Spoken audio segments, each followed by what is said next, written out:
Hey guys, welcome to our channel. இன்றைக்கி வீடியோவில் நம்ம என்ன டாபிக் பற்றி பார்க்க போகிறோன்னா, நீங்கள் விரும்பக்கூடிய குறிப்பிட்ட பர்சன் உங்களுடைய ஞாபகமே இல்லாமல் அவங்க உங்களை கண்டுக்காமல் இருக்காங்க அப்படின்னா, இந்த ஒரு மெத்தடை நீங்கள் ஃபாலோ பண்ணுறப்போ யார் உங்களுடைய நினைவே இல்லாமல் இருக்காங்களோ அந்த பர்சனுக்கு உங்களுடைய ஞாபகத்தை அதிகமாக்கி அவங்களே உங்களை தொடர்பு கொள்ளுவாங்க. எந்த தொலைவில் இருந்தாலும் சரி, ரொம்பவும் சிம்பிளான ஒரு மெத்தடு தான் இது. நம்ம வீடியோக்குள்ளாடி முன்னாடி நம்ம சேனலை நீங்கள் இதான் ஃபஸ்ட் டைம் பார்க்குறீங்கன்னா மறக்காமல் சப்ஸ்கிரைப் பண்ணிக்கோங்க. பக்கத்தில் இருக்கிற பெல் பட்டனையும் கிளிக் பண்ணிக்கோங்க. அப்பந்தான் நான் போடுற வீடியோஸ் எல்லாமே உடனுக்குடன் உங்களுக்கு நோட்டிஃபிகேஷனில் வந்துக்கிட்டே இருக்கும். வாங்க வீடியோக்குள்ளாடி போகலாம். நீங்கள் ஏதாவது ரீசன்னால் பிரிஞ்சிட்டீங்க, அந்த பர்சன் உங்கள் மேலே ரொம்ப கோவமாக இருக்காங்க, உங்ககிட்ட பேசவே விருப்பம் இல்லைன்னு சொல்லிட்டு அவங்க உங்களை விட்டு விலகி போயிட்டாங்க. நீங்கள் ட்ரை பண்ணி பார்த்துட்டீங்க, ஆனால் அந்த பர்சன் உங்கள் மேலே ரொம்ப கோவமாக இருக்காங்க, ரொம்ப வெறுத்துட்டாங்க.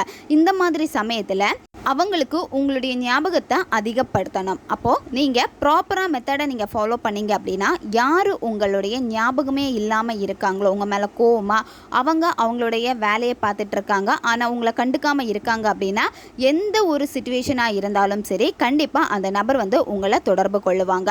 நீங்கள் கரெக்டாக நீங்கள் ஃபாலோ பண்ணீங்க அப்படின்னா அந்த பர்சன் 24 மணி நேரத்தில் உங்களை தொடர்பு கொள்ளுவாங்க. ஃபஸ்ட்டு நீங்கள் செய்ய வேண்டியது, நீங்கள் அந்த பர்சன் மேலே வெறுப்பு உணர்வோடு இருக்கக்கூடாது. உங்களுக்கு அவங்க மேலே கோவம் எதுவுமே இருக்கக்கூடாது. அவங்க என்ன தான் தப்பு செஞ்சுருந்தாலும் அதை நீங்கள் மன்னிச்சுட்டு அந்த நபர் மேலே இருக்கிற காதலை மட்டும்தான் நீங்கள் உங்கள் மனதிலிருந்து வெளிப்படுத்திக்கிட்டே இருக்கணும். இது உங்களுடைய எக்ஸை அட்ராக்ட் பண்ணுறதுக்காக நீங்கள் பயன்படுத்தலாம். பிரேக்கப் லவ்வில் இருக்கீங்க அப்படின்னா அதுக்காக பயன்படுத்தலாம். சண்டை போட்டு டெம்பரரியாக பிரிஞ்சிருக்கீங்க அப்படின்னா அவங்கக்கிட்ட நீங்கள் பேசணும்னு ஆசைப்படுறீங்கன்னா அவங்களுக்காக இந்த மெத்தடை நீங்கள் பயன்படுத்தலாம். கணவன் மனைவிக்கு இடையில் அடிக்கடி சண்டை வந்துட்டே இருக்குது, பிரச்சனையாக இருக்குது அப்படின்னா நீங்கள் தாராளமாக இந்த மெத்தடை பயன்படுத்தலாம். ஒன் சைடு லவ்ல இருக்கிறவங்க இந்த மெத்தடை பயன்படுத்தலாம். நண்பர்களுக்கு இடையில சண்டை வந்துடுச்சு, பேசாமல் இருக்காங்க, நீங்கள் பேச ட்ரை பண்ணுறீங்க ஆனால் உங்கள் மேலே ரொம்ப கோவமாக இருக்காங்க அப்படின்னா அவங்களுக்காக பயன்படுத்தலாம். இந்த மாதிரி யார் வேணாலும் இந்த மெத்தடை பயன்படுத்தலாம். நன்மைக்காக மட்டுமே பயன்படுத்துங்க. இந்த மெத்தடை நீங்கள் எந்த டேயில் ஸ்டார்ட் பண்ணணும் அப்படின்னா, நீங்கள் ஞாயிற்றுக்கிழமையில் இந்த மெத்தடை ஸ்டார்ட் பண்ணலாம். அப்படி இல்லைன்னா வியாழக்கிழமையில் இந்த மெத்தடை நீங்கள் ஸ்டார்ட் பண்ணலாம். இன்னொன்று பார்த்தீங்கன்னா, நீங்கள் அமாவாசை நாள்லையும் இந்த மெத்தடை நீங்கள் செய்யலாம். இந்த மெத்தடை நீங்கள் தொடர்ந்து எவ்வளோ நாள் ஃபாலோ பண்ணணும் அப்படின்னா 9 நாட்கள் இந்த மெத்தடை நீங்கள் தொடர்ந்து ஃபாலோ பண்ணணும்.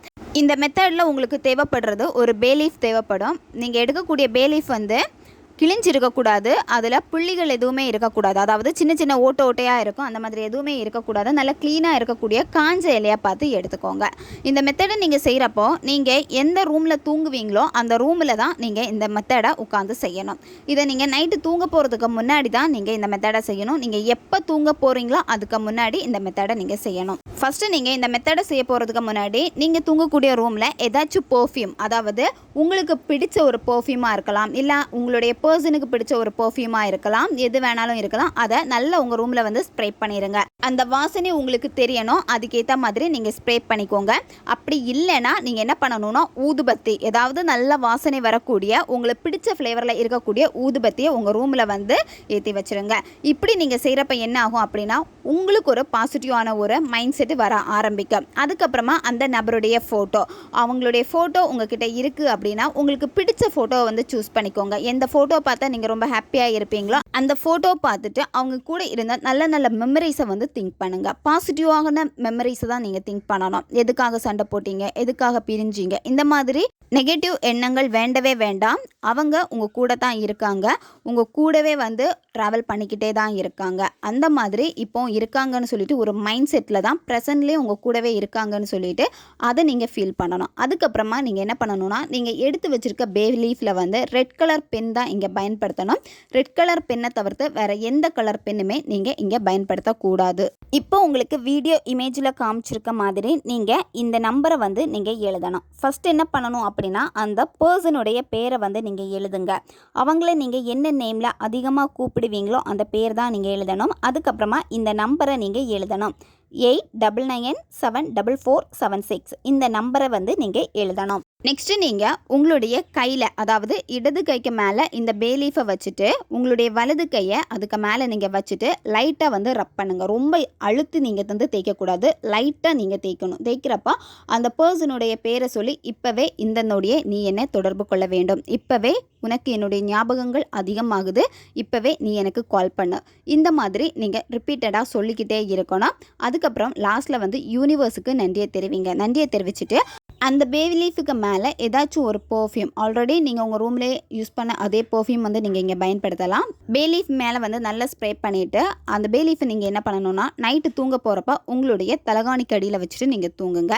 இது வந்து பார்த்திங்கன்னா அப்படியே இருக்கட்டும். நீங்கள் 9 days வரைக்கும் எடுக்கவே கூடாது. பில்லோக்கு அடியில் தான் இருக்கணும். நீங்கள் அந்த பில்லோவில் தான் படுத்து தூங்கணும். டெய்லி நைட்டு தூங்க போகிறப்ப இந்த வார்த்தைகளை சொல்லிக்கிட்டே தான் நீங்கள் தூங்கணும். அந்த பர்சனை நினச்சிக்கிட்டே இப்போவே இந்த நொடியே நீ என்னை தொடர்பு கொள்ள வேண்டும். நீ எங்கே இருந்தாலும் என்னுடைய ஞாபகம் உனக்கு அதிகமாகுது. இப்போவே நீ என்னை தொடர்பு கொள்.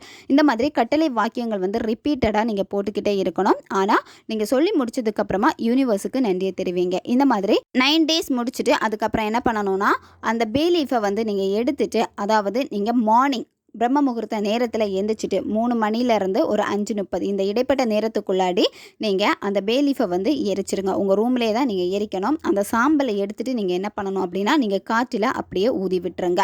ரொம்ப ரொம்ப ரொம்ப பவர்ஃபுல்லான ஒரு மெத்தட் இது. நீங்கள் இந்த மெத்தடை செய்கிறப்போ யாருக்காக பண்ணுறீங்களோ அந்த பர்சன் 9 daysக்குள்ளாடியே உங்களை காண்டாக்ட் பண்ணுவாங்க. தேவைப்படுறவங்க இதை பயன்படுத்தி பாருங்கள். ஓகே காய்ஸ், நம்ம சேனல் உங்களுக்கு பிடிச்சிருக்குன்னா மறக்காமல் சப்ஸ்கிரைப் பண்ணிக்கோங்க. வீடியோவை தேவைப்படுற உங்கள் ஃப்ரெண்ட்ஸுக்கும் மறக்காமல் ஷேர் பண்ணுங்கள். அவங்களுக்கும் இது உபயோகமாக இருக்கும். இன்னும் நிறைய வீடியோஸ் நம்ம சேனலில் அப்லோட் ஆகிட்டே இருக்கும். அதனால் பக்கத்தில் இருக்க பெல் பட்டனையும் மறக்காமல் ப்ரெஸ் பண்ணி வச்சுக்கோங்க. அப்போ தான் நான் போடுற வீடியோஸ் எல்லாமே உடனுக்குடன் நோட்டிஃபிகேஷனில் வந்துக்கிட்டே இருக்கும். அடுத்த வீடியோவில் சந்திக்கலாம். நன்றி.